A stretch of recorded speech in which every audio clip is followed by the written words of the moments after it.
నమస్తే. చంటి పిల్లలకి ఈ బారసాల ఫంక్షన్‌లు, ఫస్ట్ బర్త్‌డేలు, రకరకాల బర్త్‌డే పార్టీస్ ఇవి చేస్తూ ఉంటారు కదా!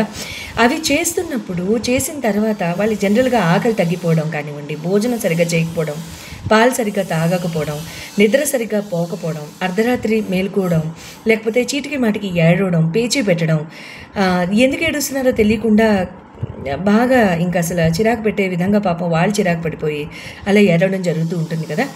అటువంటప్పుడు జనరల్‌గా ఇంట్లో పెద్దవాళ్ళు ఉన్నప్పుడు దిష్టి తీసేస్తూనే ఉంటారు. అయితే ఇవాళ ఒక విశేషమైన ప్రక్రియ చెప్తాను. ఆ రకంగా కనుక చేసుకున్నట్లయితే వెంటనే అసలు ఆ దిష్టి దోషం కూడా పోతుంది. అంటే వాళ్ళు నిజంగా అలా ఇరిటేటింగ్‌గా బిహేవ్ చేసే వరకు కూడా ఆగొద్దండి. ఇటువంటి ఫంక్షన్స్ ఇంట్లో ఏదన్నా జరిగినప్పుడు నలుగురు పిల్లల్ని చూసినప్పుడు ముందుగానే మీకు తెలుసు కదా ఇంట్లో ఫంక్షన్ అవ్వబోతుందని వేపాకులు కొన్ని సేకరించండి. సేకరించేసేసి ఎండబెట్టేసేసేయండి.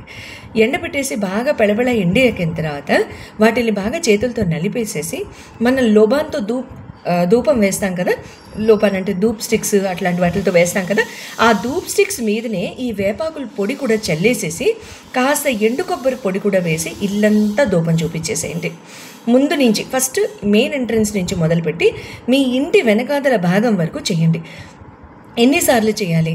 మీరు ఇంకా జనం వస్తూ పోతూ అంటే ఇక్కడ ఎవరు మంచివాళ్ళు చెడ్డవాళ్ళు కాదు, అది కాదు ప్రశ్న.